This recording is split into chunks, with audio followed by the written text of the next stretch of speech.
좋은 아침입니다.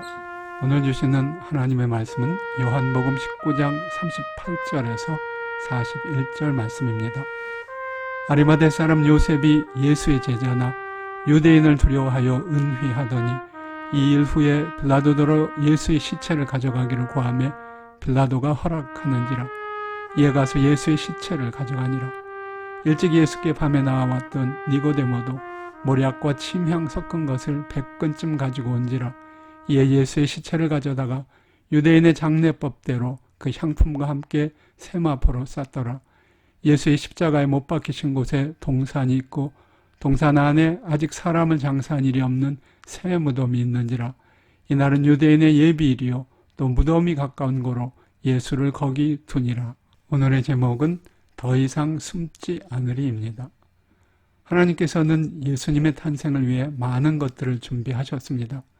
천사가 나타나 마리아에게 수태고지를 했고요. 큰 별이 나타나 동방박사들을 인도하기도 했습니다. 요셉의 꿈에 나타나기도 하셨고요. 주의 길을 예비하는 세례 요한을 보내기도 하셨습니다. 그런데 주님의 죽으심을 위한 하나님의 예비하심은 무엇이었을까요? 뚜렷하게 볼 수 있는 것들이 많지는 않습니다. 어쩌면 주님이 죽음에 오래 머물러 계시지 않을 것이기 때문에 그럴 필요가 없었을 수도 있습니다. 그렇지만 주님의 죽으심 이후 부활하시기까지 아직도 할 일이 남아 있었습니다. 우선 주님의 숨진 몸을 누군가 로마 병정들로부터 인수해 받아와야 했습니다. 그렇지 않고는 십자가에서 주님을 희롱했던 로마 병정들이 주님의 죽은 몸을 정성껏 대우한다는 보장이 없었습니다. 그 후 숨진 예수님의 몸에 향품과 세마포 등 장례를 위한 적절한 준비를 해야 했습니다. 이 또한 간단한 과제가 아니었습니다. 죽음에서 부활까지 이 짧지만 의미심장한 순간을 위해 어떤 준비가 있었을까요?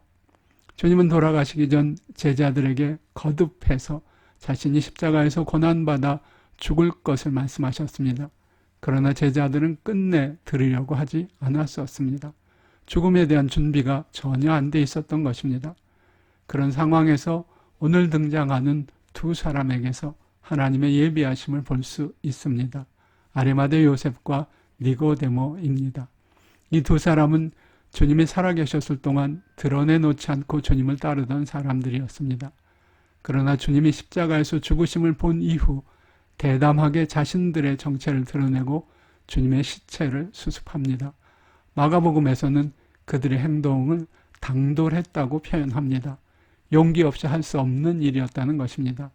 그들이 지금까지 쌓아온 명예와 미래를 망칠 수도 있는 일이고 로마인이나 유대인들에게 모두 다 의혹을 받을 수 있는 일이었기 때문입니다. 자신들의 십자가를 지고 주님의 십자가를 따르는 행동이었습니다. 무엇이 이들을 이렇게 용기를 낼 수 있게 만든 것일까요? 확실히 알 수는 없습니다. 그러나 다른 제자들과는 달리 이들은 주님의 죽음을 보면서 오히려 더 담대하게 주님의 제자임을 증거할 수 있었다는 사실입니다. 그리고 이것이 그들이 주님을 섬길 수 있는 마지막 기회라고 생각했을 것입니다. 그래서 그들은 최대한의 경의를 다해 주님의 시신을 닦고 향품을 바르고 세마포를 입혀 새 무덤에 주님을 모셨습니다. 최대한의 성의를 다해 주님의 매장을 준비한 것입니다. 그러나 실상 그것은 주님의 매장을 위한 것이 아니라 부활을 준비한 것이 되었습니다. 새 무덤, 무덤 안에 남아있던 세마포, 무덤 입구에 옮겨진 돌은 이제 모두 가장 확실한 부활의 증거가 되었습니다. 부활의 아침에 가장 놀라고 감격했던 사람은 어쩌면 바로 이 두 사람이었을 수도 있습니다. 주님의 죽으심과 살아나심, 십자가와 부활은 이렇게 둘이 아니라 하나입니다. 십자가와 함께 죽고자 하는 자가 다시 살아나는 부활의 역설입니다. 우리는 다 부활의 은혜를 기다립니다. 그러기 위해서는 십자가와 함께할 용기도 있어야 합니다. 어쩌면 지금이 그 용기를 발휘할 마지막 순간인지도 모릅니다.